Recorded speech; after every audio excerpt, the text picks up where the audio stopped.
ప్రభునందు మిక్కిలి ప్రియులైన సహోదర సహోదరి మీకందరికీ ప్రభువైన యేసుక్రీస్తు నామములో పేరు పేరున వందనాలు తెలియజేస్తున్నా.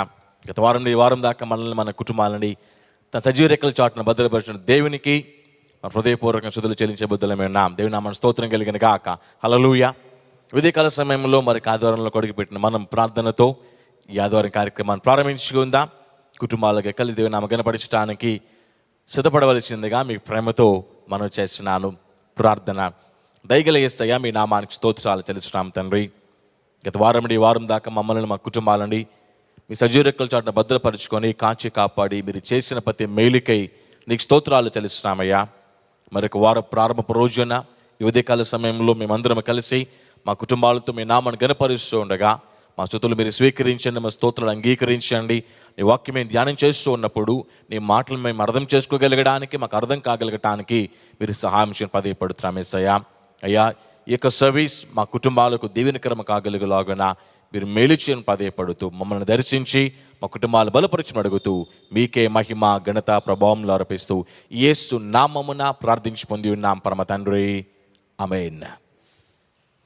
మన కోరి పిల్లల పాటలు పాడుతున్నప్పుడు వారితో కలిసి దేవుని నామ గణపరచడానికి మనం సిద్ధపడదామని మీ ప్రేమతో మనం చేస్తున్నాను. మన గృహాలు దేవుని ఆరాధన స్థలాలుగా మనం తయారు చేసుకుందాం. ఏక మనసు ఏకాత్మతో దేవుని నామమును గణపరుద్దాం.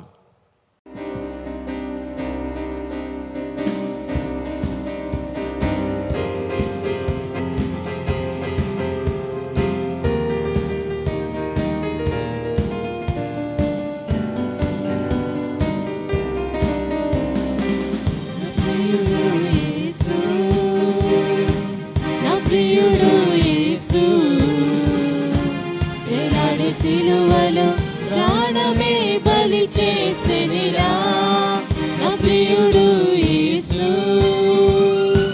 నా ప్రియుడు యేసు. వేలాడి సిలువలో ప్రాణమే బలి చేసెనిరా నా ప్రియుడు యేసు.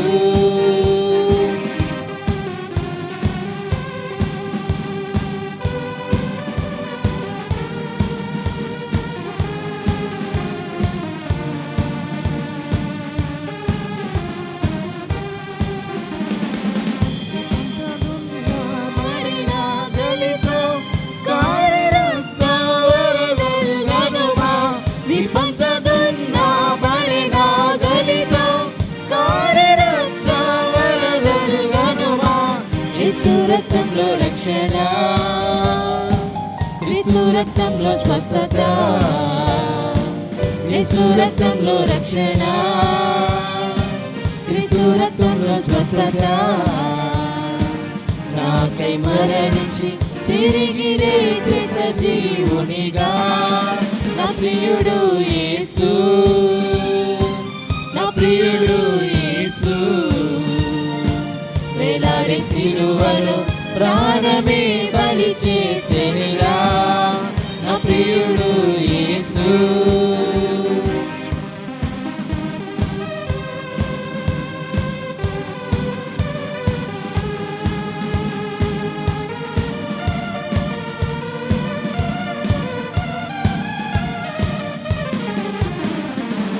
అతని ప్రేమ మధురం మధురం, ఎన్నటికి నే మరువలేను. అతని ప్రేమ మధురం మధురం, ఎన్నటికి నే మరువలేను. ధరపోసెను జీవం, నాకిచ్చే నిత్య జీవం. ధరపోసెను జీవం, నాకిచ్చే నిత్య జీవం. శాపమంతా పాపినను దీవించెనుగా నా ప్రియుడు యేసు, నా ప్రియుడు యేసు. వేలాడే సిలువలో ప్రాణమే బలి చేసెనిరా నా ప్రియుడు యేసు, నా ప్రియుడు యేసు. వేలాడే సిలువలో ప్రాణమే బలి చేసెనిరా నా ప్రియుడు యేసు. దేవునికి స్తోత్రం. హల్లెలూయా, హల్లెలూయా.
పాపము చేసిన నరునికి రక్షణ కోసం పరమును వీడి మరి అతనయునుడిగా పశుల పాక పాలుడు యేసుగా పూర్తి సిలువను భుజమున మోసి మరణముపై విజయము ప్రకటించి యేసుని ప్రేమ, యేసుని కరుణ, యేసుని త్యాగం, యేసుని మహిమ నీకే నీకే నీకే చెల్లును.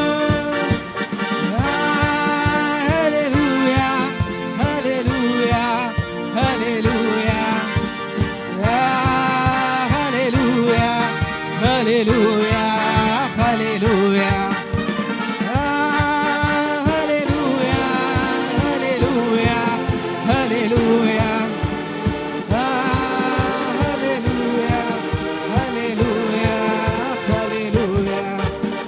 నజరేతువాడా యోధుల రాజా ఇమ్మానుయేల్ ప్రభు నీకే స్తోత్రం. అబ్రహాము దేవా, ఇస్సాకు దేవా, యాకోబు దేవా నీకే స్తోత్రం.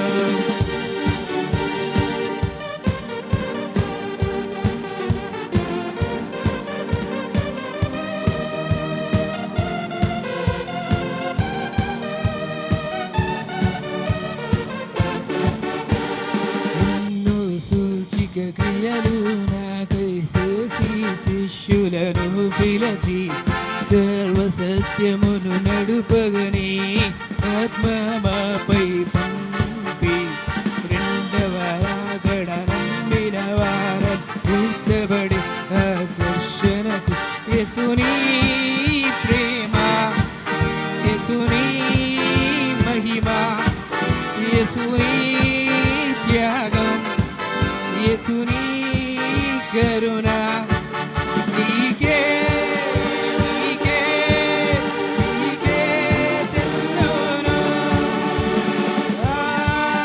హల్లెలూయా హల్లెలూయా హల్లెలూయా హల్లెలూయా హల్లెలూయా హల్లెలూయా హల్లెలూయా హల్లెలూయా హల్లెలూయా హల్లెలూయా హల్లెలూయా హల్లెలూయా. నజరేతువాడా యోధుల రాజా ఇమ్మానుయేల్ ప్రభు నీకే స్తోత్రం. అబ్రహాము దేవా, ఇస్సాకు దేవా, యాకోబు దేవా నీకే స్తోత్రం. నజరేతువాడా యూదుల రాజా ఇమ్మానుయేల్ ప్రభు నీకే స్తోత్రం. అబ్రహాము దేవా, ఇస్సాకు దేవా, యాకోబు దేవా నీకే స్తోత్రం. దేవునికి స్తోత్రం. హల్లెలూయా.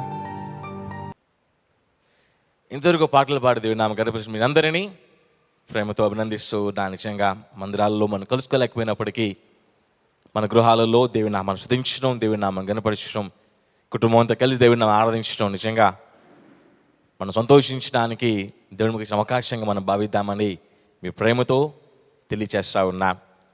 మరి కొద్ది రోజుల్లో మరి కొద్ది వారాల్లో మళ్ళీ దేవాలయాల్లో మనం కలుసుకోగలగటానికి, కలిసి దేవుని నామాన్ని గణపరచడానికి దేవుడికి ఘనమైన అవకాశం ఇవ్వాలని మేము దేవుని ప్రార్థనలో జ్ఞాపకం ఉంచుకోవాల్సిందిగా ప్రేమతో మీకు మనం చేస్తూ ఉన్నా.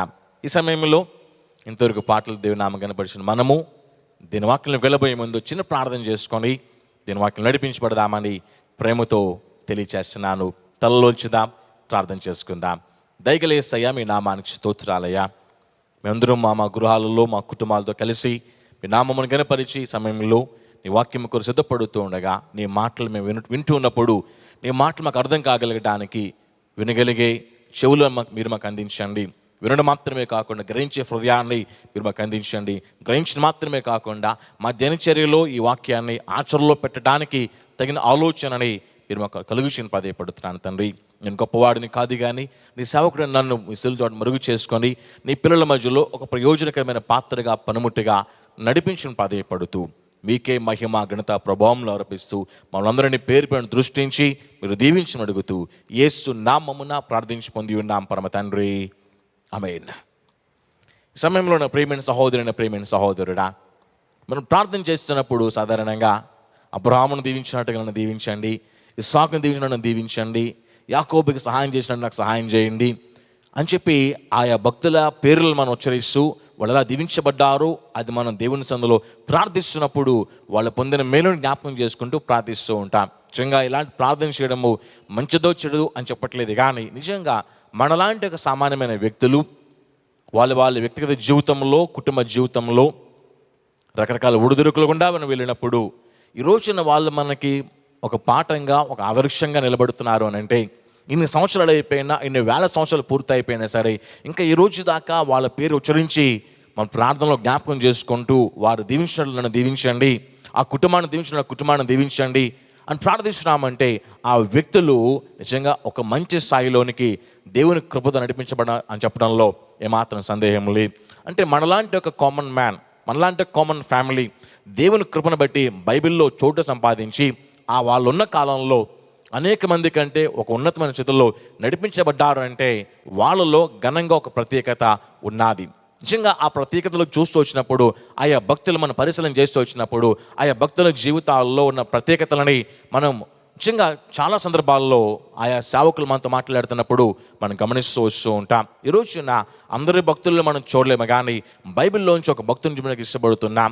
ఈ భక్తుడు ఎందుకు ప్రస్తావిస్తానంటే బైబిల్లో ఇతని పేరే అత్యధికంగా కనబడుతూ ఉంటుంది, దావీదు. అతను చూస్తూ వచ్చినప్పుడు యేసు ప్రభు వారి జీవితంలో యేసు ప్రభు ఈ లోకాల్లోనికి రావడానికి ముందుగా దావీదు గారి పేరుని మన బైబిల్లో పాత నిబంధనలో చూస్తూ ఉంటాం. ఆయన పేరు ఉచ్చారణ బైబిల్లో మొదలైన దగ్గర నుండి పాత నిబంధన నుండి కొత్త నిబంధన వరకు ఒక మాటలో చెప్పాలంటే సాక్షాత్తు పరలోక రాజ్యంలో కూడా దావీదు గారి పేరుని మనం చూస్తున్నామనంటే ఒక కామన్ మ్యాన్ నిజంగా ఈ లోకంలో పేరు సంపాదించాడు. యేసు ప్రభు కూడా దావీదు కుమారుడిగా పిలువబడ్డాడు. ఈ కామన్ మ్యాన్ అయి పరలోకంలో పేరు సంపాదించిన సందర్భాన్ని మన బైబిల్లో చూస్తూ ఉంటాం.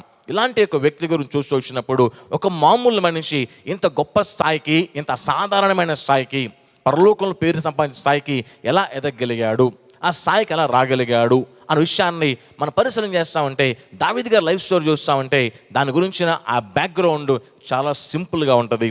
ఎంత సింపుల్గా ఉంటుంది అంటే దావీదు ఇంట్లో వాళ్ళు ఎవరి దృష్టిలో కూడా లేనంత సింపుల్గా ఉంటుంది.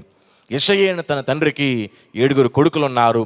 దావీదు 8వ వాడు. నిజంగా అతను ఉన్నాడు అనే విషయం కూడా తండ్రికి కానీ సహోదరులకు కానీ జ్ఞాపకం కూడా లేదు అని మన బైబిల్కి అర్థమవుతుంది. ఎందుకనంటే సమూయేలు ప్రవక్త వచ్చినప్పుడు యెషయా తన 7 కొడుకుల్ని పిలుస్తాడు, కానీ దావీదుని పిలవడు.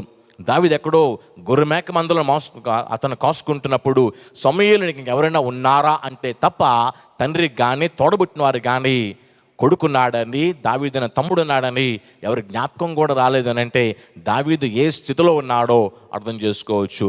Least among the family members, కుటుంబంలో అందరికంటే తక్కువ, కుటుంబంలో నిజంగా మిగిలిన వాళ్ళు ఎవరి ఆలోచనలో కూడా స్థానం సంపాదించలేనంత ఒక మాట చెప్పాలంటే నిజంగా అంతటి కష్టతరమైన పరిస్థితుల్లో తన జీవితాన్ని నడిపించుకుంటున్నవాడు అని చెప్పి నాకు ఇష్టపడుతున్నాం. అది మాత్రమే కాదు, కానీ తన ఇంటి బాధ్యతని భుజాన వేసుకొని గొర్రెల మందలను మేపుతూ తన కుటుంబం కొరకు తను కూడా పాటుపడుతున్న వ్యక్తిగా మనం వస్తూ ఉంటాం. అది మాత్రమే కాదు, కానీ నిజంగా తను ఎక్కువ సమయాన్ని నిజంగా అతను అరణ్యంలో గడిపినట్టుగానే బైబిల్ కనబడుతుంది మనకి. రాజుగా పట్టాభిషేకం చేయబడక ముందు కూడా అరణ్యంలో ఉంటాడు. పట్టాభిషేకం చేయబడిన తర్వాత కూడా ఆ సందర్భాల్లో అరణ్యంలో ఉన్న సందర్భాన్ని బైబిల్లో మనం గమనిస్తూ ఉంటాం. అంటే తన జీవితంలో ఎక్కువ శాతము అరణ్యంలో గడిపినట్లుగా మనం అర్థం చేసుకోవచ్చు. అంత మాత్రమే కాదు, కానీ గమనిస్తూ వచ్చినప్పుడు నిజంగా బైబిల్ గ్రంథంలో పేరు మోసిన వాద్య కళాకారుల్లో ఇతను ఒకడు. నిజంగా తన వాద్యాలు వాయిస్తూ ఉంటే సాతాను దురాత్మలు కూడా పారిపోయిన సందర్భాన్ని మనం గమనిస్తాం. సౌల్లో దురాత్మలు ఏలుబడి చేస్తున్నప్పుడు ఈ దావీదు సితారా పట్టుకుని వాయిస్తూ ఉంటే దురాత్మ సౌలు విడిచిపెట్టి వెళ్ళిపోయినట్లుగా నెమ్మది పొందాడు అని బైబిల్ చూస్తూ ఉంటాం. అంటే ఒక కామన్ మ్యాన్ నిజంగా ఇంత గొప్ప స్థాయిలోనికి, ఇంత గొప్ప ఉన్నతమైన స్థాయిలోనికి ఎదగడానికి గల కారణం ఏంటి? నిజంగా మనం వాళ్ళ పేరు పెట్టి మనం ప్రార్థన చేసినప్పుడు, వాళ్ళని దీవించినట్టుగా నన్ను దీవించండి అని ప్రార్థన చేసినప్పుడు ఒక చిన్న ఆలోచన రోజు మనలోకి రావాలి. వాళ్ళలో ఏ స్పెషాలిటీ ఉంది, వాళ్ళని అంత ప్రత్యేకంగా చూసిన దేవుడు నన్ను నా కుటుంబాన్ని అంత ప్రత్యేకంగా చూడాలి అని అంటే నాలో ఏ మార్పు చేసుకోవాలి, నేను ఏ స్పెషాలిటీ కలిగి ఉండాలనే విషయాన్ని ఒక్కొక్కటిగా మనం పరిశీలన చేద్దామని మీకు అందరికీ ప్రేమతో నేను మనవి చేస్తున్నా. ప్రియమైన సహోదరుడా, ఒక సందర్భంలో అపోస్తలుడైన పౌలు ఈ దావీదు గారి గురించి ప్రస్తావిస్తూ ఉంటాడు. అపోస్తలుల గారి గ్రంథంలోకి వచ్చినట్లయితే 13వ అధ్యాయంలో 22వ వచనంలో చూస్తూ వచ్చినప్పుడు సభలో ఈ పౌలు గారి మాట్లాడుతూ ఉంటాం. The book of acts chapter 13 verse 22. అపోస్తలుల గారి గ్రంథము 13వ అధ్యాయం 22వ వచనం చూస్తే కనుక మధ్యలోంచి మాట ఉంటుంది.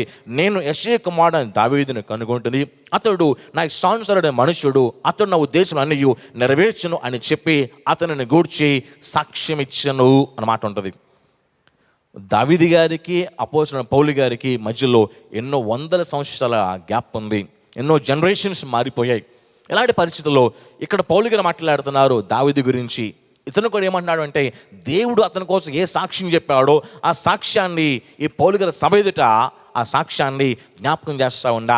అతను చూస్తే కనుక మరొకసారి మీకు చదువుతున్నాను. యెష్షయి కుమారుడైన దావీదును కనుగొంటుని, అతడు నా ఇష్టానుసారుడైన మనుష్యుడు, అతడు నా ఉద్దేశములన్నీ నెరవేర్చును అని చెప్పి అతని గూర్చి సాక్ష్యం ఇచ్చను. ఈ సాక్ష్యం ఎక్కడ ఉందనంటే ద బుక్ ఆఫ్ 1 శామ్యూయల్లో ఉంటుంది. మనకి 13వ అధ్యాయంలో 13వ అధ్యాయంలో దేవుడు సౌలుతో ఈ మాటనే మాట్లాడతాడు. సౌలు దేవుని మాటకి లోబడకపోవడం వలన సౌలుని దేవుడు ఇంకా తొలగించాలని నిర్ణయం తీసుకున్నప్పుడు అప్పుడు దావీదు గారి ప్రస్తావనని అక్కడ సమూయేలు ద్వారా దేవుడు పలికిస్తూ ఉంటాడు. అక్కడ గమనించినట్లయితే 13వ అధ్యాయంలో 12 నుంచి చదువుకొని వచ్చినట్లయితే మనం చూస్తాము వచ్చినాన్ని. దేవుడు అన్నమాట, అతడు నా హృదయానుసారుడైన మనుష్యుడు, నా ఇష్టానుసారైన మనుష్యుడు, నా ఉద్దేశములన్నీ నెరవేరుస్తాడని చెప్పి దేవుడే ఒక కామన్ మ్యాన్ గురించి సాక్ష్యం చెప్పాడంటే he's no more a common man, he's an extraordinary man. ఇంక రోజున మన జీవితం, మన కుటుంబము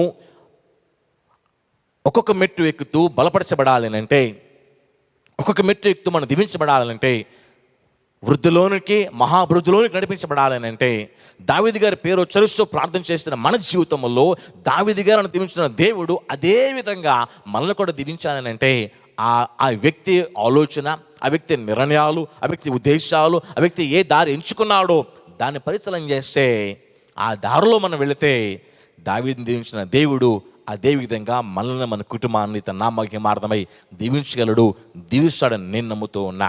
నా ప్రియమైన సహోదరుడా, నేను గమనిస్తూ వచ్చినప్పుడు ముఖ్యంగా ఆయా భక్తుల జీవితాల్లో వాళ్ళ స్టార్టింగ్ ఎప్పుడు కూడా చాలా కామన్. ఒక మాట చెప్పాలంటే వెరీ లీస్ట్లో ఉండేది అలా స్టార్టింగ్. కానీ వాక్యం చెప్తుంది తొదకు వాళ్ళ మహాభివృద్ధి పొందినట్లే కానీ వాళ్ళు ఎండ్ వచ్చేసరికి మహాభివృద్ధితోనే ఎండ్ అవుతూ ఉంటారు. అందరినీ గమనించండి, ప్రతి భక్తుడిని గమనించండి ఒకసారి. వాళ్ళ స్టార్టింగ్ ఎప్పుడు very least from the rags అంటేనైతే నిజంగా ఏమీ లేని జీవితంలో వాళ్ళ జీవితం మొదలవుతుంది. ఏమీ లేకుండా మొదలవుతుంది, ఎవరు లేకుండా మొదలవుతుంది, ఏ ఆశ ఏ కోరిక లేకుండా మొదలవుతుంది, ఏ హోప్ లేకుండా మొదలవుతుంది. కానీ అలా ఒక కొద్ది కాలం అయ్యేసరికి సంవత్సరం, 2 సంవత్సరాలు, 5 సంవత్సరాలు, 10 సంవత్సరాలు వచ్చేసరికి వాళ్ళ ప్రారంభం నుంచి ముగింపు దాకా ఆ యొక్క ఇయర్ స్పాన్ని మనం గమనిస్తూ వచ్చినట్లయితే the end was very blessing. ఈరోజు మన జీవితం, మన కుటుంబంలో పెద్దలు మాట చెప్తారు, నువ్వు పేదోడుకు జన్మించినావు నీ తప్పు కాదు, కానీ నువ్వు పేదోడుగా చనిపోతే అది ఖచ్చితంగా నీ తప్పే. ఈ రోజున మనం ఏ విధంగా పుట్టామో, లేకపోతే పుట్టిన తర్వాత మన ఆర్థిక పరిస్థితులు ఎలాగున్నాయో, మనం పెరుగుతూ వచ్చినప్పుడు ఏ స్కూల్లో చదువుకున్నాం, ఎలాంటి బట్టలు వేసుకున్నాం, అది కాదు. ఈ రోజున మన కాళ్ళ మీద మనం నిలబడినప్పుడు, మన సంపాదన స్థితిలోనికి మనం వచ్చినప్పుడు, ఈ రోజున మన వయసు పైబడుతున్నప్పుడు అప్పుడు ఎలాగున్నామో ఇప్పుడు ఎలాగునంటే ఖచ్చితంగా అది మన తప్పే. చాలా వరకు అనుకుంటూ ఉంటాం కొంతమంది, నేను ఇలా ఉండడానికి కారణం నువ్వే అని అమ్మా నాన్నగారులని ఊరకే నిందిస్తారు. వాళ్ళ టైంలో వాళ్ళు ఏం చేయలేకపోయారు, నువ్వు జన్మించావు, నీకన్నా ఇవ్వలేకపోయి ఉంటారేమో. ఈరోజు కూడా సంపాదించలేకపోతున్నావనంటే, నీ కాళ్ళ మీద నిలబడి సంపాదించలేకపోతున్నావనంటే, వయసు వచ్చినప్పటికీ సంపాదించలేకపోతున్నావనంటే, నీ తల్లిదండ్రులు వాళ్ళకున్న దాంట్లో నుంచి నీకు ఏమేమి కావాలో వాళ్ళకున్న బలాన్ని బట్టి సమకూర్చి పెట్టినప్పటికీ ఈరోజు ఇంత వయసు వచ్చినా కూడా నువ్వు నీ స్థితిలో నువ్వు ఉండలేకపోతున్నావనంటే ఖచ్చితంగా అది నీ తప్పే. దావీదు గారి లైఫ్ కూడా ఏం లేకుండా స్టార్ట్ అవుతుంది. కానీ ది ఎండ్ వచ్చేసరికి దావీదుకి అన్నీ ఉన్నాయి, పలానాది లేదు అని చెప్పడానికి ఒక్కటి లేదండి. ఈ రోజున ఇన్ని సంవత్సరాలు అయిపోతున్నా, వయసు ఎంత పెరిగిపోతా ఉన్నా, పిల్లలు పెరిగి పెద్దోళ్ళు అయిపోతా ఉన్నా, వాళ్ళ కోసం ఏం చేయలేకపోతున్నాను, నాకేం సమకూర్చలేకపోయాను అన్న వేదన నీళ్ళలో ఉంటే గనక వచ్చిన ఆలోచన చెయ్యి, maybe you are making a big mistake. తప్పు నీలోనే ఉందేమో, సరైన ప్రణాళిక లేక, దేవుడు మెచ్చే గొప్ప విధానం నీలో లేక, ఆయన మెప్పించగలిగే నడవడిక నీలో లేక, ఆయన ప్రేమ పొందగలిగే ప్రత్యేకత నీలో లేకపోవడం వలన దేవుని కృపను పొందలేకపోతున్నావేమో. దావీదు గారి లైఫ్ స్టార్టింగ్ చూస్తే ఇంట్లో వాళ్ళకే తన గుర్తు లేనంత పరిస్థితి, పిల్లలందరిలో ఆఖరోడు, గొర్రె మేకల మందలను మేపుకుంటూ ఎక్కువ శాతం తన జీవితాన్ని అరణ్యంలో గడిపినోడు. కానీ ఎండ్ వచ్చేసరికి ఎంతో ఘనంగా రాజుగా ఉంటుంది. ఎండ్ వచ్చేసరికి అతని పేరు బైబిల్లో మిగిలిన భక్తుల పేర్ల కంటే ఎక్కువ సార్లే సంబోధించబడుతుంది. ది మోస్ట్ బ్లెస్సింగ్ థింగ్ ఏంటంటే అతని పేరు పరలోక రాజ్యంలో ఉన్నది. దావీదు సింహాసనముగా, దావీదు తాళపు చెవులుగా మన బైబిల్లో అతని పేరుని పరలోకంలో కూడా చూస్తాం. ఈ రోజున ప్రియమైన సోదరుని, ప్రియమైన సహోదరుడా, దేవుని బిడ్డగా క్రైస్తవ మర్యాదల్లో, క్రైస్తవ మార్గం నడిపించబడుతున్న నీవు, నీ కుటుంబంలో, నీ వ్యక్తిగత జీవితంలో ఒకప్పుడు ఎలాగున్నావో ఇప్పుడు అలాగే ఉన్నావనంటే, ఒక 5 సంవత్సరాల క్రితం ఎలాగున్నావో ఇప్పుడు అలాగే ఉన్నావనంటే ఖచ్చితంగా అది నీ తప్పు అవుతుంది. నీలో ఒక మార్పు ఒక్కిందార కలగాలని నేను ఆశపడుతూ ఉన్నా. ఒక మామూలు వ్యక్తి ఉన్నతమైన స్థాయికి ఎలా వెళ్ళగలిగాడు, దేవుడు మెచ్చుకోగలిగాడు అని అంటే ఇతనిలో ఏం ప్రత్యేకత ఉంది అనే విషయాన్ని పరిశీలన చేసినప్పుడు, ఆ మాటలని నీ జీవితంలో నువ్వు ఆచరణలో పెట్టగలిగితే దావీదుకి అసాధారణమైన స్థాయి ఇచ్చిన దేవుడు నీకు, నీ కుటుంబానికి ఆ స్థాయిని ఇవ్వగలడు, ఇస్తాడు. దేవుని నామ స్తోత్రం కలిగిన గాక. హల్లెలూయా. ఈ యొక్క వాక్యాన్ని పరిశీలన చేస్తున్నప్పుడు త్వర వాక్యంలోనికి నడిపించబడదామని మీ ప్రేమతో మనవి చేస్తూ ఉన్నాం. ఇందులో ఫస్ట్ పాయింట్కి వచ్చినట్లయితే దావీదులో ప్రత్యేకతలు ఏంటి? ఒక కామన్ మ్యాన్ అంత స్థాయికి వెళ్ళగలగడానికి గల కారణాల్లో ఫస్ట్ కారణం ఏంటి అని గమనిస్తే గనక, మొదటి మాట్లాడుతున్న గమనించండి, ప్రతి సందర్భంలో దేవుని ఈ దావీదు వెతుకుతూ ఉండేవాడు. తన వ్యక్తిగత జీవితం కొరకు వెతుకుతూ ఉండేవాడు. ఎవరైనా సహాయం చేయమని అవసరం వచ్చి అడిగినప్పుడు కూడా వాడిని సహాయం చేయనా అని దేవుని వెతుకుతూ ఉండేవాడు. ఎవరైనా యుద్ధం చేయడానికి ఈయన వెళ్తున్నప్పుడు కూడా వెళ్ళనా వద్దా అని అడుగుతూ ఉండేవాడు. అర్థం కావడానికి కొన్ని ఉదాహరణలు మాట్లాడతాను, బైబిల్లో మీరు గమనించవచ్చు. మొట్టమొదటి చూస్తే కనుక మొదటి సమయంలో గ్రంథంలో 23వ అధ్యాయంలో 2వ వచనంలో, 1వ వచనం చూస్తూ వచ్చినప్పుడు కొంతమంది ప్రజలు అంటారు, అయ్యా మాకు సహాయం చేయండి, ఫిలిస్తీయులు మేము దండెత్తారు, మా చేలో పంట పట్టుకెళ్ళిపోయారు, మాకు సహాయం చేయండి అని అంటే, అక్కడ అంటే 2వ వచనంకి వచ్చేసరికి అక్కడ 2వ వచనంలో అంటాడు, అక్కడ హతము చేయదునా అని యెహోవా యొద్ద విచారణ చేయగా. కొంతమంది వచ్చారు సహాయం చేయండి అని అడిగారు. ఇతని దగ్గర మంది ఉంది, మనుషుల బలం ఉంది, సాయం చేయగల కెపాసిటీ ఉంది కాబట్టి కదా వాళ్ళు వచ్చారు. ఈయన ఇంతమంది తన వెనకాల ఉన్నా, బలగం ఉన్నా, బలం ఉన్నా, వాళ్ళు ఎవరి మీద డిపెండ్ అవ్వట్లా. దేవుడి దగ్గరికి వచ్చి, దేవా వాళ్ళు సాయం చేయమని చెప్తున్నారు, ఆ ఫిలిష్తీయుని వెళ్ళి నేను వాళ్ళ తరిమి పట్టుకోనా అడుగుతాడు. దేవుడు వెళ్ళమని చెప్పాడు, అప్పుడు నేను వెళ్తున్నట్టుగా బైబిల్లో చూస్తాను. ఆ తర్వాత ఇంకా అలాంటి సందర్భాలు బైబిల్లో చాలా ఉంటాయి. మీకు అర్థం కావడం 2వ మాట కూడా చెప్తా ఉన్నాను. ఇందులోనే 2వ సమూయేలు గ్రంథంలోకి వస్తే 1st అధ్యాయంలో సౌలు చనిపోతా, సౌలు కోసము, తన కుటుంబం కోసం, ప్రతి యవనతాని కోసం ఈయన అంగలార్చి ఆ కీర్తన రాశాడు. రాసిన తర్వాత 2వ అధ్యాయంకి వచ్చేసరికి ఇక్కడ నుంచి మరో ప్రాంతానికి వెళ్ళనా అని దేవుని దగ్గర అడుగుతున్న సందర్భాన్ని మనం చూస్తూ ఉంటాం. 2వ అధ్యాయంలో 1వ వచనం చూస్తే కనుక, ఇది జరిగిన తర్వాత యూదా పట్టణంలోనికి నేను పోదునా అని దావీదు యెహోవా యొద్ద విచారణ చేయగా అంటాడు. ఆ తర్వాత అంటే నేను పోల్సిన స్థలం ఏది అని మనవి చేయగా అంటాడు. వెళ్ళనా అని అడుగుతున్నాడు. 2వసరికి ఎక్కడికి వెళ్ళను, దేవుడు హెబ్రోనికి వెళ్ళని చెప్పినప్పుడు హెబ్రోనికి వెళ్ళినట్లుగా బైబిల్ తర్వాత వచ్చినాల్లో మనం చూస్తాం. తన హృదయం వేదంతో ఉన్నది.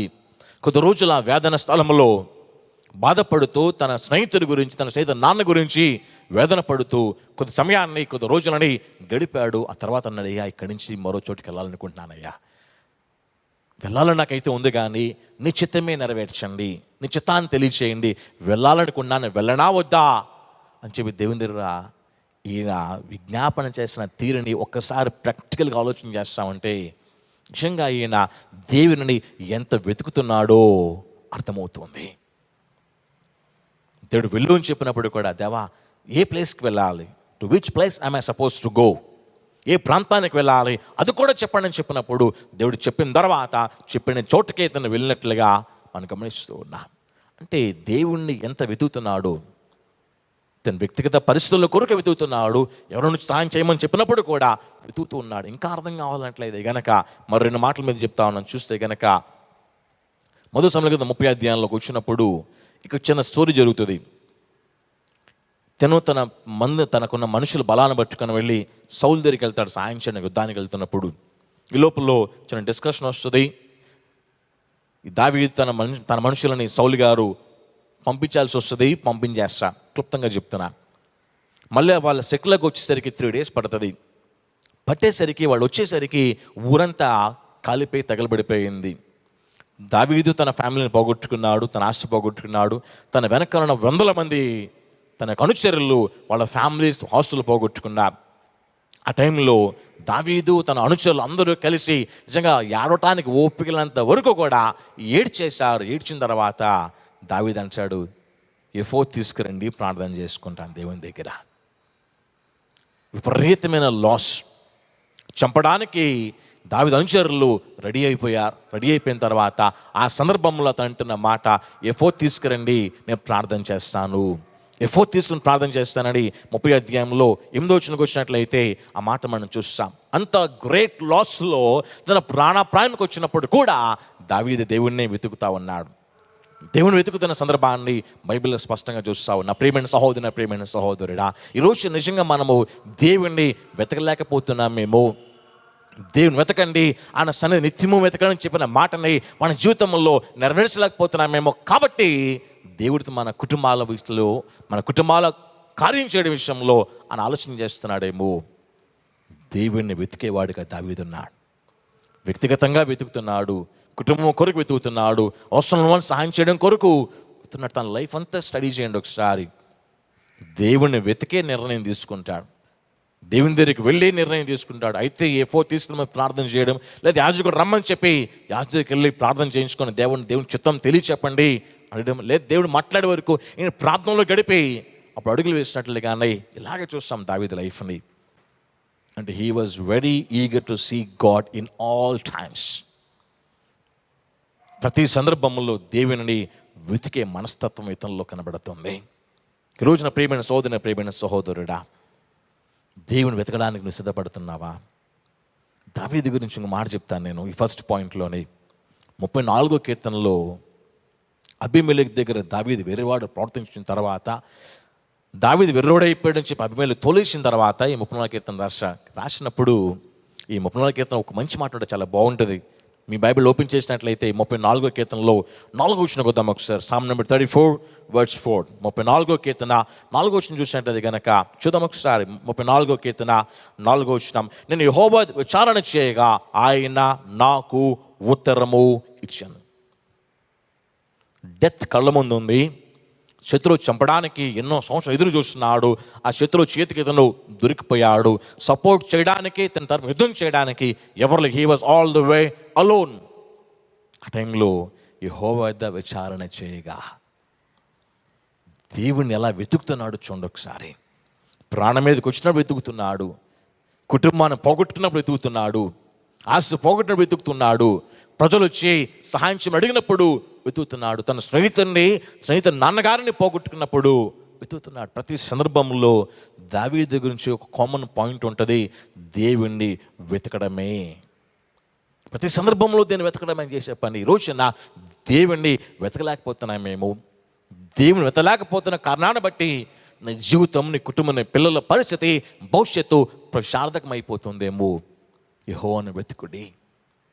యెహోవాను వెతుకుటకు ఇదే సరైన సమయం. నీ ఫ్యూచర్, నీ పిల్లల భవిష్యత్తు, నీ భవిష్యత్తు బాగా ఆశపడుతున్నట్లయితే he is the only one who can transform you, who can renew you. నీ కుటుంబాన్ని, నీ జీవితాన్ని ఆశపడుతున్న దానికంటే ఘనంగా తీసుకెళ్ళే దేవుణ్ణి నువ్వు వెతికినట్లయితే యెహోవాను వెతుకువారు నూతన బలము పొందుతారు. పక్షిరాజు వలె రెక్కలు చాప ఎగురుతారని, అనేక సమస్యల లెక్క సాగిపోతారని యెషయా చెప్పుతున్న మాటను మీకు జ్ఞాపకం చేస్తున్నాను. దేవుని వెతుకు, ఆయన బలమును వెతుకు, ఆయన సన్నిధిని నిత్యం వెతుకు. దావీదు ఒక సాధారణ స్థాయికి వెళ్ళడానికి గల రీజన్స్లో ఫస్ట్ రీజన్ చెప్తున్నాను, దేవుని వెతికేవాడు ఇతను. తర్వాత సెకండ్ పాయింట్కి వచ్చినట్లయితే కనుక దావీదుకు ఉన్న శత్రువులు చాలామంది ఉన్నారు. కానీ అందరి శత్రువుల కంటే ఒక ఆయన మాత్రం దావీదుని విపరీతంగా నష్టపెట్టాడు. మానసికంగా అన్ని విషయాల్లో విపరీతంగా దావీదు గారని నిద్ర లేకుండా చేశాడు. ఒక మాట చెప్పుకోవాలంటే ఎవరో కాదు, సాక్షాత్తు మాంగారు, సౌలు. బైబిల్ గ్రంథంలో చూస్తూ ఉంటాము, దావీదుని చంపడానికి సౌలు హీ అటెంప్టెడ్ 11 times. దావీదుని చంపడానికి సౌలు 11 సార్లు ప్రయత్నం చేస్తాడు. ఇంకెవరు 2 సార్లు ప్రయత్నం చేయలే. చాలామంది శత్రువులు దావీదుకున్నారు, కానీ మాంగారు నుంచి వచ్చిన కష్టం ఇంకెవరి నుంచి రాలా. కానీ అన్ని 11 సార్లు ప్రయత్నంలో 2 సార్లు దావీదుకి ఛాన్స్ దొరుకుతుంది మాంగారిని చంపేయడానికి. 2 సార్లు చంపలా. అంటే అతని మాంగారికి అతనుకున్న ఆ యొక్క రిలేషన్షిప్ని, వాడిద్దరి మధ్యలో వైరాన్ని ఒకసారి స్టడీ చేసి చూడండి. ఒకసారి బంధాన్ని బలపరుచుకోకూడదు అని అనుకున్నది సౌలు, చంపాలనుకున్నది సౌలు, తరిమింది సౌలు, ఏ ప్రయత్నం వచ్చినా వదులుకోకుండా చివరిదాకా పరిగెత్తింది సౌలు. కానీ దావీదు ఏది పట్టించుకోలే. బంధం బలపడాలని కోరుకున్నాడు. చంపే అవకాశం వచ్చిన 2 సందర్భాల్లో సౌలుని దావీదు తను చంపలేదు, తన వాళ్ళను కూడా చంపనవలా. అంటే నాకు ఒకటి అర్థమైంది తన లైఫ్ని, ఈ పాయింట్ని స్టడీ చేస్తున్నప్పుడు, దావీదు ద్వేషం లేనోడు, ద్వేషం లేదు. విషయం గమనించండి, సౌలు నుంచి ఏం దావీదు పొందాడు అని అంటే వాస్తవంగా ఏం పొందలా. సింపుల్గా చెప్తాను, మీరు అర్థం చేసుకోవచ్చు. మొదటి సమూయేలు గ్రంథంలో 17వ అధ్యాయంలో సౌలు గొలియాతు దగ్గర నిలబడినప్పుడు సౌలు గారు ఒక గిఫ్ట్ లేదా ఒక గిఫ్ట్ని చెప్తాడు. ఎవరు గొలియాతుని చంపుతారో వాళ్ళకి 3 బహుమానాలు మాట్లాడతాడు. 1, వాళ్ళని ఆస్తిపరులుగా చేస్తా. 2, నా కూతురు నుంచి పెళ్లి చేస్తా. 3, వాళ్ళ కుటుంబాన్ని స్వతంత్రులు చేస్తా అంటాడు. మీరు చదువుకోవచ్చు కావాలంటే. కానీ దావీదు గారి లైఫ్లో ఈ 3 కనబడవు. దావీదు నుంచి వచ్చిన ఆస్తి బైబిల్ ఎక్కడ కనబడలేదు మనకి. 2వది, కూతురు ఇస్తానని చెప్పాడు, ఇవ్వడానికి 30 తిప్పలు పెడతాడు. ఆ టైంలో కూతురు ఇష్టపడుతుంది అని కూడా తెలుసు. ఇష్టపడడం తెలిసినా సరే ఇవ్వడానికి అతను ఇష్టపడలేదు. ఇంకా చచ్చిజాడు, ఇంకేం చేయలేను అని కండిషన్స్ అన్నీ కూడా దావీదు నెరవేర్చేసరికి ఇంకా ఏం చేయలేక కూతురునిచ్చాడు. కానీ కొద్ది అధ్యాయాలు చదివిందా గమనించండి, అదే కూతురు మళ్ళీ ఇంకోటి పెళ్లి చేస్తాడు. ఇంకొకటి, 3వ ప్రమాణం, 3వ గిఫ్ట్, తన ఫ్యామిలీని స్వతంత్రులు చేస్తా అన్నాడు.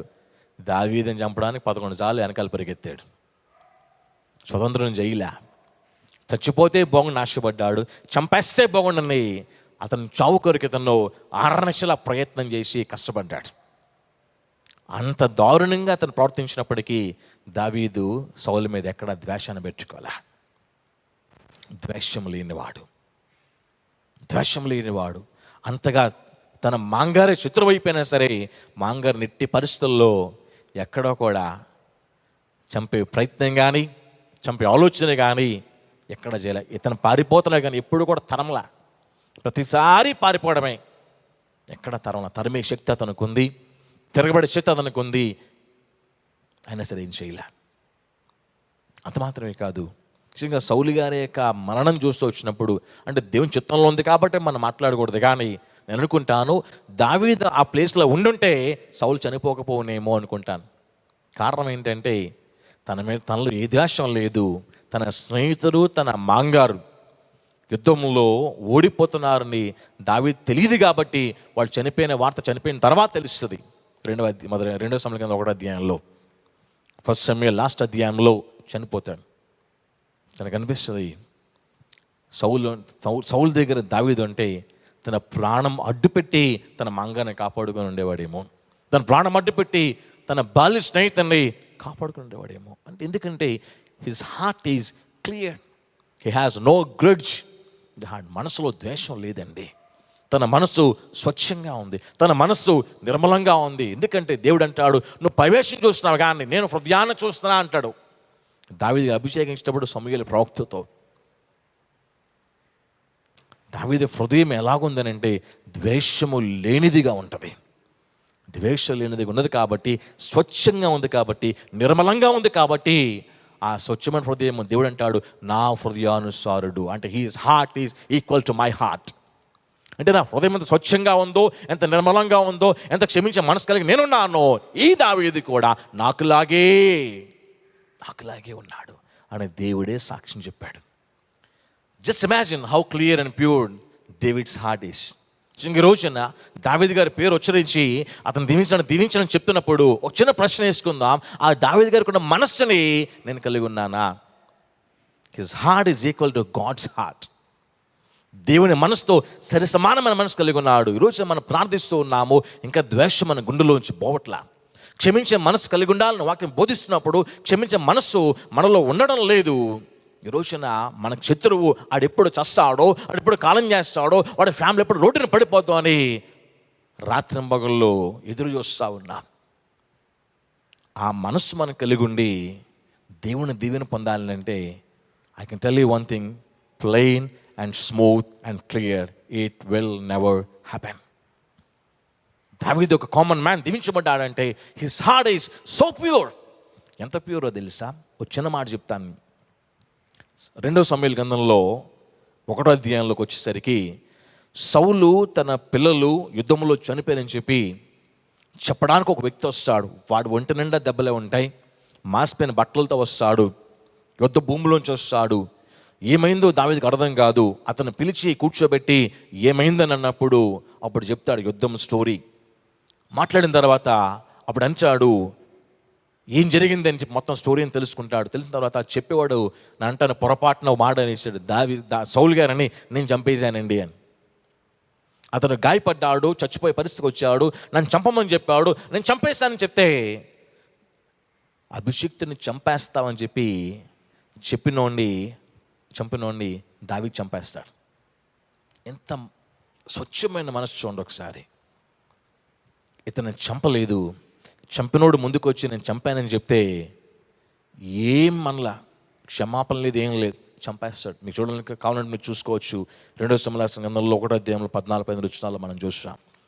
అభిషిక్తుడైన వ్యక్తిని తాకడానికి నీకు ధైర్యం ఎలా వచ్చింది, ఎలా చంపాను, ఎందుకు చంపావని చెప్పి చంపేస్తాడు అతన్ని. దావీదు తన బాల్య స్నేహితుడు యోనాతాను గురించి, సౌలు గురించి ప్రలాపించి కన్నీళ్లతో రాసిన కీర్తనని అదే అధ్యాయంలో మనం చూస్తాం. ఏడుస్తూ రాస్తారండి ఆ కీర్తన. అతని ఏడుపుకి 2 ప్రధానమైన కారణం, ఒకటి సౌలు, రెండవది యోనాతాను. తన బాల్య స్నేహితుని కోల్పోయినని ఏడుస్తాడు, సౌలుని కోల్పోయినని ఏడుస్తాడండి. అదే 2వ అధ్యాయంలోనే అదొకటో అధ్యాయంలోనే 15-27 దాకా చదివినట్లయితే these all 10 verses are grieving verses. కోల్పోయిన బాధ ఆ వచనాల్లో స్పష్టంగా మనం చూస్తాం.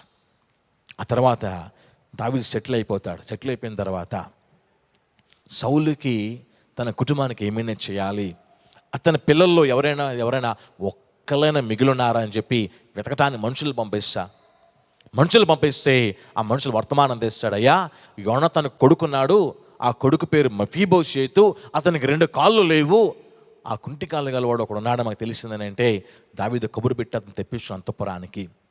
తను ఏం తిన్నాడో అదే భోజనం తనకు పెడతాడు. రాజకుమారులు అందరితో ఇతను కూడా సరి సమానంగా పెంచబడతాడు. బైబిల్ చెప్పుద్ది ఆ మాట. 2వ సమూయేలు గ్రంథంలో 9వ అధ్యాయం మనం ఈ సందర్భాన్ని చూస్తాం.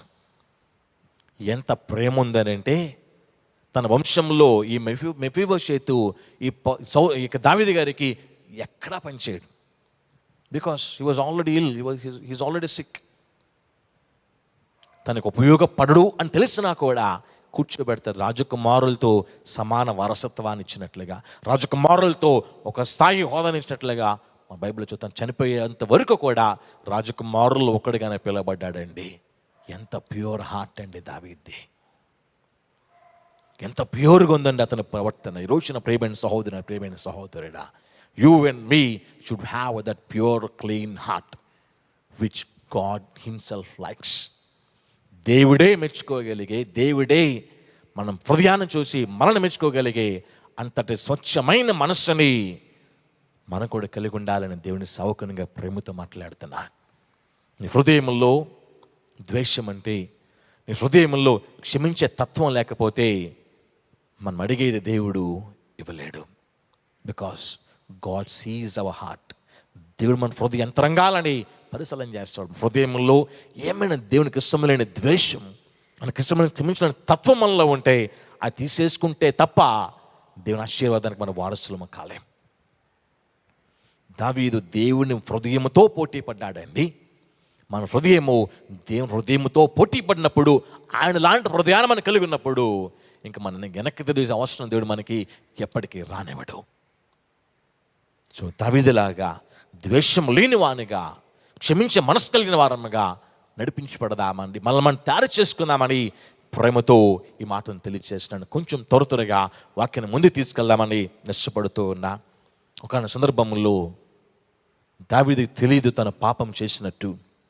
ఉరియా భార్య బత్షెబా విషయంలో తన పాపం చేస్తాడు. బైబిల్లో మాట చెప్తుంది, బత్షెబా విషయంలో తప్ప దావీదు మరెక్కడ తప్పిదం చేయలేదు అని.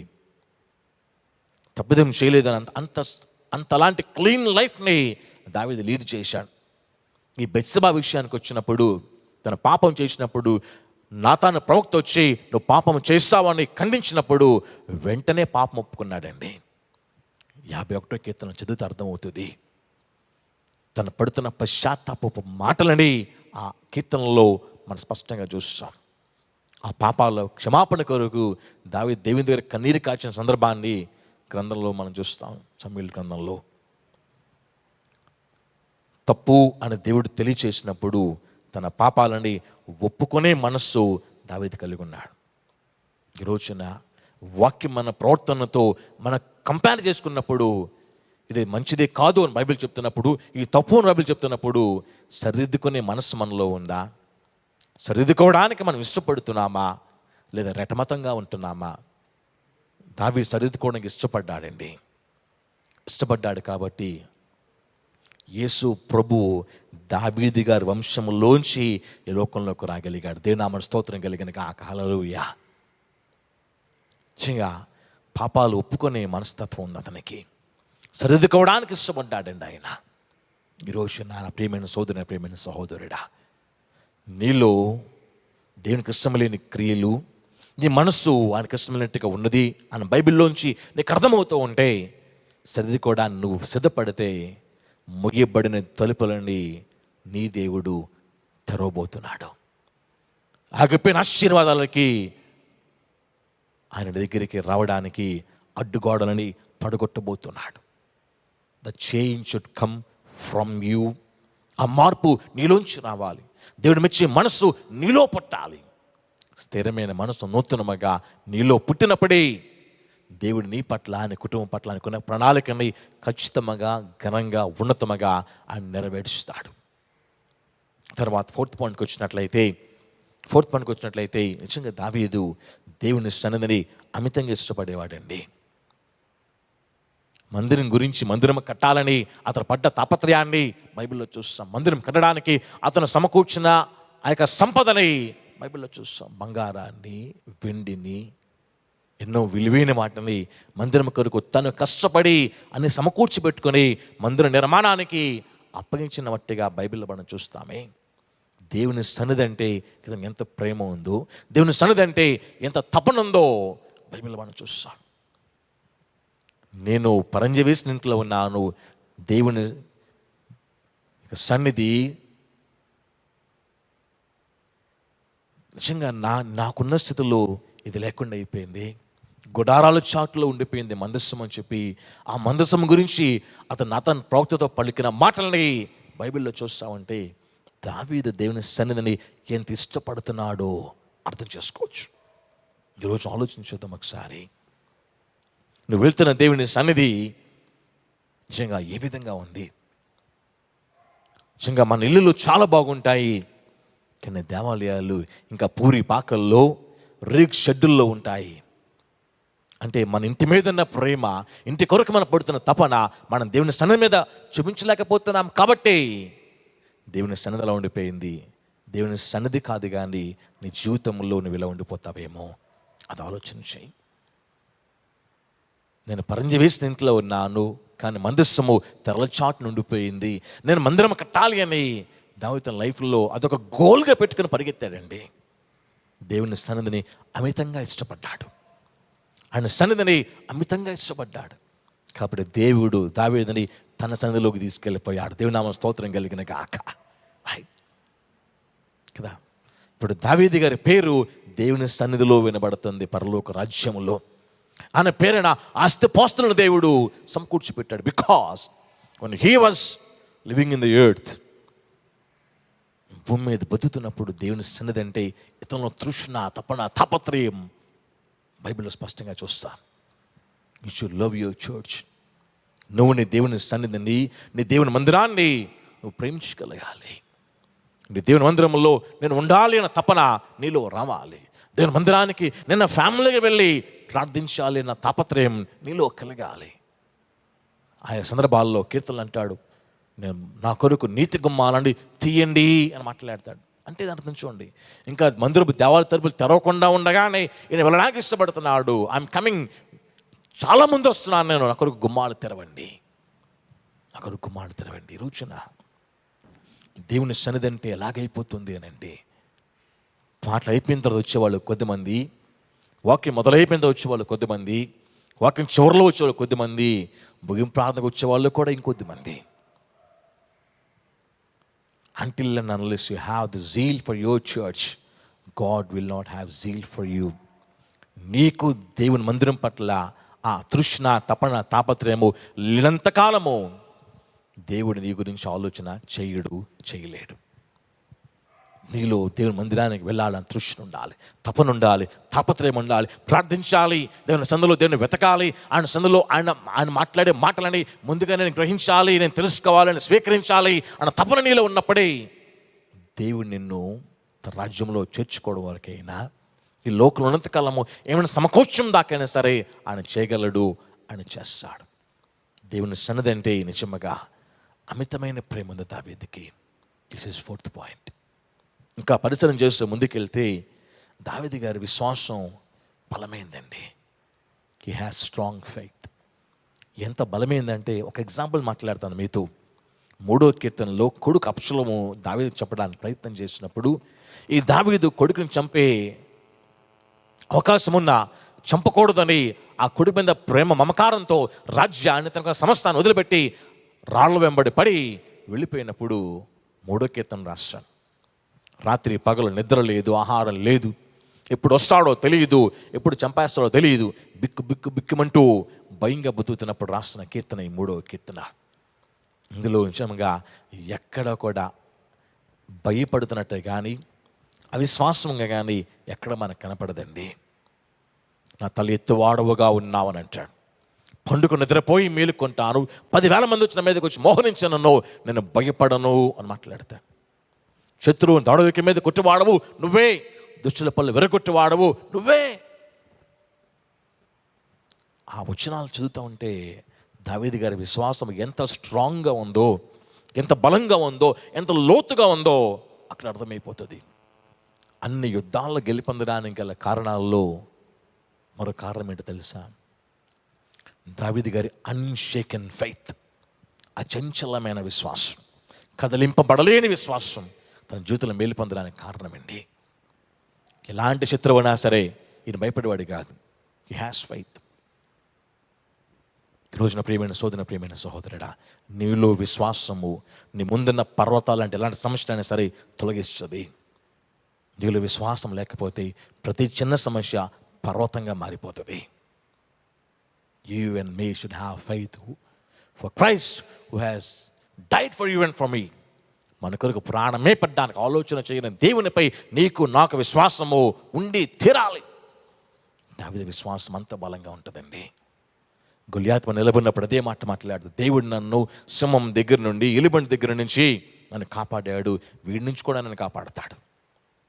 గొలియాతు మాట్లాడతాడు, నేను చంపేస్తాను, నీ మాంసాన్ని ముక్కలు ముక్కలుగా కోసి ఆకాశ పక్షులు భూమృగాలకు ఇస్తాను, దేవుడు నాడు అని నేను నిరూపిస్తానంట. ఆ వచనాలు చూస్తూ ఉంటే దావీదు గారి విశ్వాసం ఎంత బలంగా ఉందో అర్థమవుతుంది. అంత బలమైన విశ్వాసం వల్ల ఉన్నప్పుడు విశ్వసించేవాడు కలవరపడడు. నువ్వు కలవరపడవు. ఈరోజు కలవరపడుతున్నావు అని అంటే maybe you have a week faith. నీ విశ్వాసం బలహీనంగా ఉంది కాబట్టి ప్రతిదానికి నువ్వు కలవరపడిపోతున్నావు. ఏంటి ఏంటి ఏంటి ఏంటి వెన్ యూ హ్యావ్ ఫెయిత్ నువ్వు కలవరపడవు. దావీదు గారి స్ట్రాంగ్ ఫెయిత్నెస్కి, ఆ ఫెయిత్, అతని బలమైన విశ్వాసము దేవుని కార్యాలు చూడడానికి, తన ద్వారా దేవుడు జరిగించడానికి కారణమైంది. తర్వాత 6th పాయింట్కి వచ్చినట్లయితే దావీదుకి కృతజ్ఞత ఉందండి. రోజు నాతాను ప్రవక్తతో మాట్లాడతాడు ఒక మాట, ఎన్నిక లేని నా కుటుంబాన్ని దేవుడు ఎంపిక చేసుకున్నాడు అని మాట్లాడతాడు. తెలుసా, ఎన్నిక లేని నా కుటుంబాన్ని దేవుడు ఎంపిక చేసుకున్నాడు.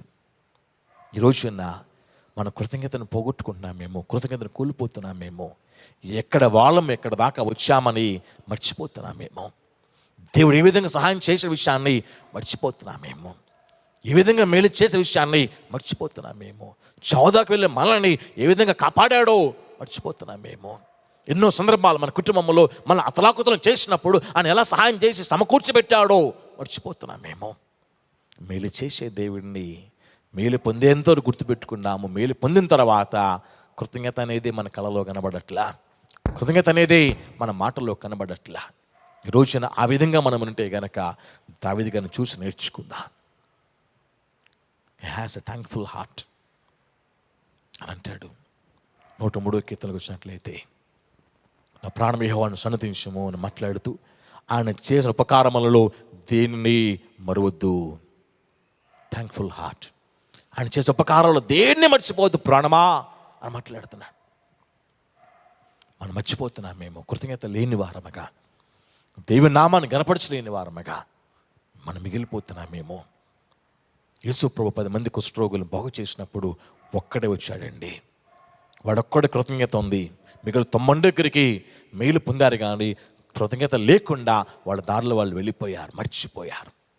ఈరోజు నువ్వు కృతజ్ఞత కలిగిన దావీదులాగా, కృతజ్ఞత కలిగిన ఆ 10 మంది కుష్ఠరోగుల్లో ఒక కుష్ఠరోగులాగా ఉన్నావా, లేదా కృతజ్ఞత పోగొట్టుకొని కృతజ్ఞత లేని వాడుగా మిగిలిపోయిన మిగిలి 9 ఉన్నావని ఒక చిన్న ప్రశ్న వేసుకుందాం.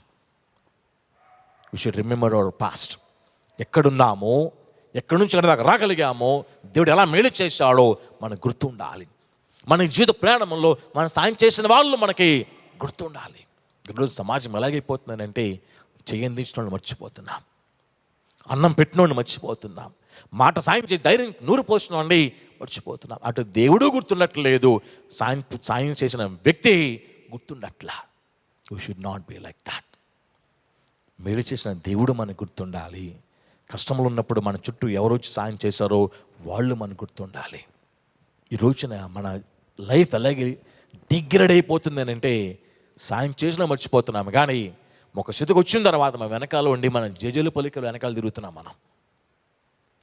మన కష్టకాలంలో, దుఃఖకాలంలో, ఒంటరి కాలంలో, ఏం లేని కాలంలో సాయం చేసిన 2 వ్యక్తులు మర్చిపోతున్నారు. ఒకటి దేవుడు అయితే ఆ టైంలో ఎవరో ఒకరు సాయం చేసి ఉంటారు కదా మనకి, ఆయన దేవుడిని మర్చిపోతున్నాము, సాయం చేసిన వాళ్ళు మర్చిపోతున్నాం.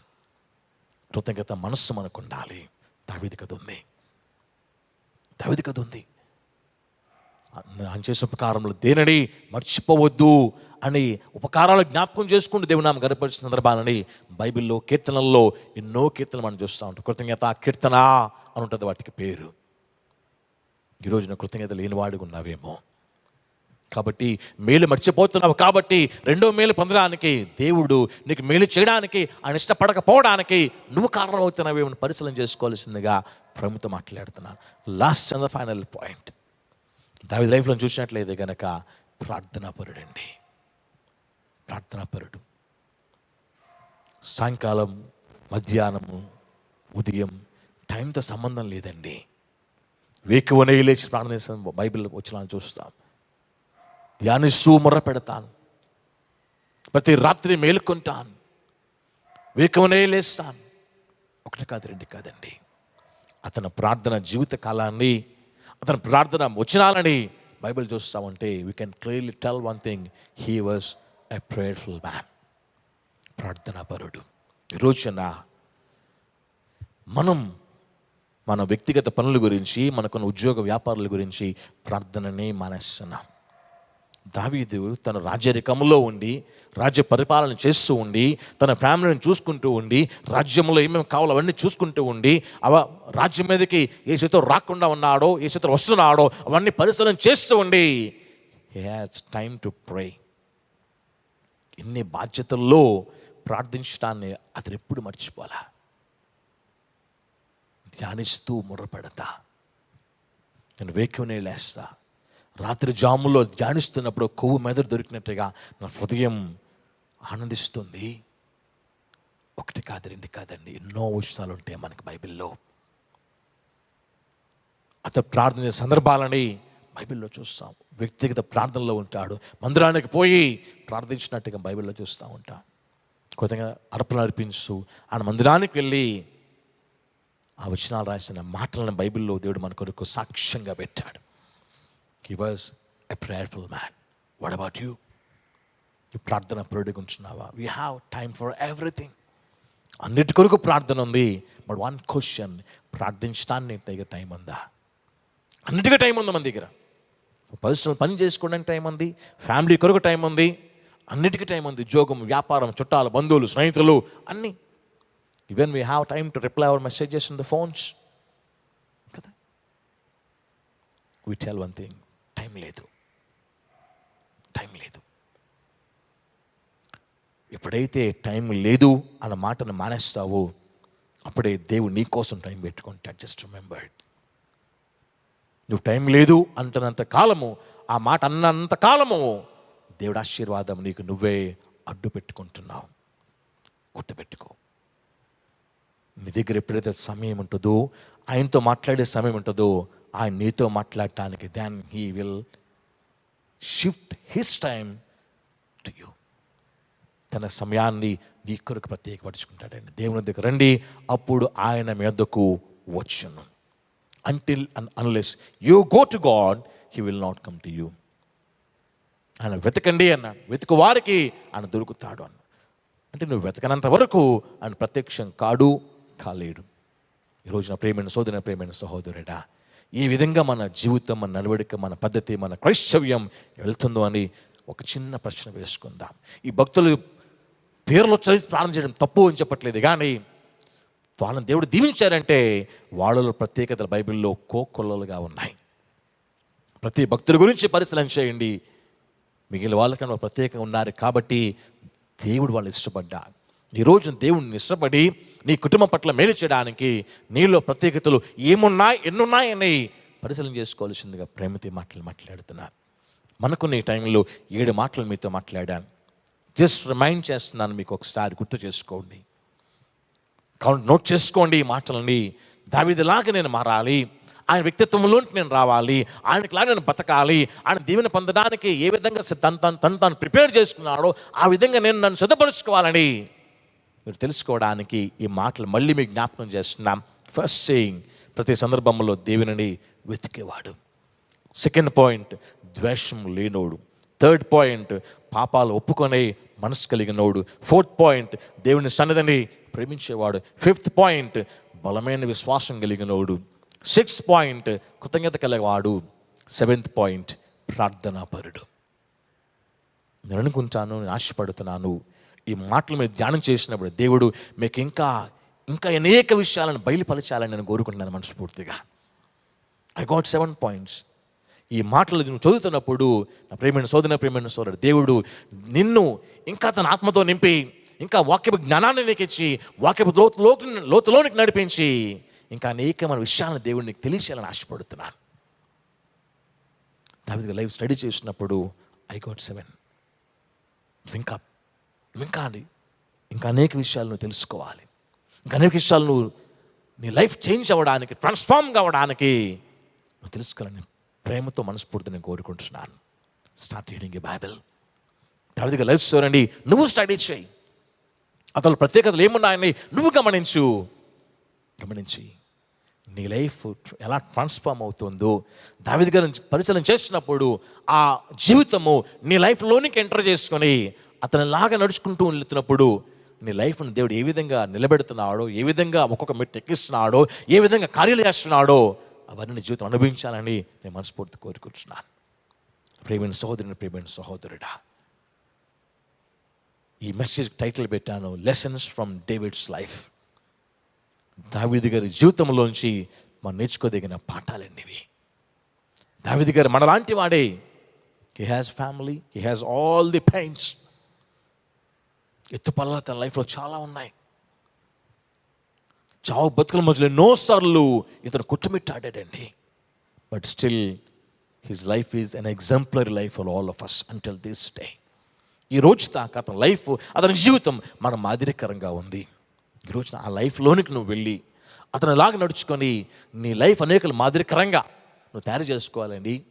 నీ లైఫ్లో వస్తున్న ఈ మార్పులను బట్టి దేవుడే సంతోషించి నువ్వు ఆశపడేదానికంటే, ఊహించేదానికంటే, కోరుకునే దానికంటే అమితంగా దీవించాలని నీ సహోదరునిగా, దేవుని సేవకునిగా హృదయపూర్వకంగా కోరుకుంటున్నాను. దావీదు లైఫ్ని నువ్వు స్టడీ చేసినప్పుడు ఇంకా అనేక విషయాలు దేవునికి బయలుపరచాలని నేను ఆశపడుతూ ఉన్నా. ప్రేమైన సహోదరుని, ప్రేమైన సహోదరుడా, దావీదు గారి లైఫ్ని స్టడీ చేస్తున్నప్పుడు నీ లైఫ్ని అతని లైఫ్లా మార్చుకో. దేవుడు మెచ్చే లైఫ్ లాగా లైఫ్ని మార్చుకో. దేవుడు మెచ్చే హృదయం లాగా నీ హృదయాన్ని మార్చుకో. తద్వారా పొందే ప్రతి మేలు, ప్రతి ఆశీర్వాదం, ప్రతి దీవెన నీ పిల్లలకి పాఠం కావడానికి నిన్ను సిద్ధపరచుకోవాల్సిందిగా ప్రేమతో ఈ మాటలు తెలియజేస్తున్నాం. దేవుడి మాటలని మనందరి వినికిడిలో, మనందరి కుటుంబంలో ఫలించలాగున్నా దీవించునుగాక. ఆమేన్. ప్రార్థన చేసుకుందాం. దయగలిగేసయ్యా, మీ నామానికి స్తోత్రాలు చెల్లిస్తున్నామయ్యా. దావీదు గారి జీవితంలో మేము నేర్చుకోవడానికి మీరు ఇచ్చిన ఈ పాఠాలు బట్టి నీకు స్తోత్రాలు చెల్లిస్తున్నామేసయ్యా. ఈ లెసన్స్ని, ఈ పాఠాలు మేము నేర్చుకుంటున్నప్పుడు మా జీవితమే మార్చబడులాగున్నా, మీరు మెచ్చుకునే విధముగా మమ్మల్ని మేము తయారు చేసుకోగలుగులాగున్నా, తద్వారా మా జీవితమే మా ఫ్యామిలీకి, అనేకులకు మాదిరికరంగా ఉండగలగటానికి తగిన స్థితిలో మేము తయారు చేసుకోగలుగులాగున్నా మాకందరికీ మీరు పేరు పేరుని సహాంశం పదపెడుతున్నానయ్యా. నా ప్రియమైన సహోదరులు, నా ప్రియమైన సహోదరీలు, ఈ మాటలు పరిశీలన చేసినప్పుడు ఇంకా లోతైన మర్మాలు వాళ్ళు తెలుసుకోగలగడానికి, లోతైన వాక్య జ్ఞానంలోనికి నడిపించబడడానికి పరిశుద్ధాత్ముడా సహాంశం పదపెడుతున్నానయ్యా. నీ కృప, నీ క్షేమం, నీ కాపుతలు మాకు అందించండి. నీ మాటలు పరిశీలన చేసినప్పుడు అయ్యా, మా మనస్సులు పురుగొల్పబడులాగున్నా, మా హృదయాలు రగిలింపబడులాగున్నా మీరు మాలో ఉండి నీ కార్యాన్ని, నీ క్రియని జరిగించిన పదపెడుతున్నాను తండ్రి. మా కుటుంబాలను దీవించి, మా కుటుంబాలు మీ నామముకి మారణమై బలపడులాగున్నా, స్థిరపడులాగున్నా, దీవించబడులాగున్నా, హెచ్చించబడులాగున్నా నేను ఆరోగ్యం మీరు సహాయం చేయని పదపెడుతూ మీకే మహిమ, ఘనత, ప్రభావంలో అర్పిస్తూ యేసు నామమున ప్రార్థించి పొంది ఉన్నాం పరమ తండ్రి. ఆమేన్. మన పరమ తండ్రి అయిన దేవుని ప్రేమ, కుమారుడైన క్రీస్తు కృప, పరిశుద్ధాత్మ దేవుని సహవాసం, ప్రేమ, కాపుదల సహాయము మనకి, మన కుటుంబాలకు తోడుగా ఉండి ఆయన నామముకి మారణమై బలపరిచి నడిపించును గాక. ఆమేన్. మీకందరికి ప్రణామములో పేరు పేరైన వందనాలు తెలియజేస్తున్నా. ముగించడానికి ముందు ఒక చిన్న అనౌన్స్మెంట్ తెలియజేయబడతానండి. నిజంగా మన యొక్క యూట్యూబ్ వీడియోస్ కనుక మీరు నచ్చినట్లయితే, ఇంకా మీరు సబ్స్క్రైబ్ చేయకపోతే కనుక సబ్స్క్రైబ్ చేయండి. మీ ఫ్రెండ్స్ ఎవరైనా మీరు వినాలి, బలపరచబడి ఆశపడుతుంటే మీరు వారికి ఈ యొక్క మెసేజెస్ని ఫార్వర్డ్ చేయవలసిందిగా మీ ప్రేమతో మనం చేస్తున్నాను. మనం ఈ యొక్క స్తుతి మందిరం యూట్యూబ్ ఛానల్ని మీరు ఫాలో అవ్వండి. స్తుతి మందిరం ఫేస్బుక్ పేజ్ని మీరు ఫాలో అవ్వండి. అంత మాత్రమే కాదు, స్తుతి మందిరం ఇన్స్టాగ్రామ్ కూడా పెట్టాం. ఇన్స్టాగ్రామ్ని కూడా మీరు ఫాలో అవ్వచ్చు. అందులో డైలీ బైబిల్ వర్సెస్ని మీరు ఫాలో అవ్వచ్చు. ఆ బైబిల్ వర్సెస్ మీ కొరకు, మీ ఆత్మజీవితం మేలు కొరకు సిద్ధపరిచి పెడుతున్నాము కాబట్టి ఆ బైబిల్ వర్సెస్ని ఫాలో అవ్వాల్సిందిగా, అందులో పెట్టే వీడియోస్ని ఫాలో అవ్వాల్సిందిగా మీ ప్రేమతో ఈ మాటలు తెలియజేస్తున్నా. May God bless us all for his glory. ఆమేన్. Thank you. అందరికి ప్రణామములో పేరు పేరున వందనాలు తెలియజేస్తున్నాను. Praise lord.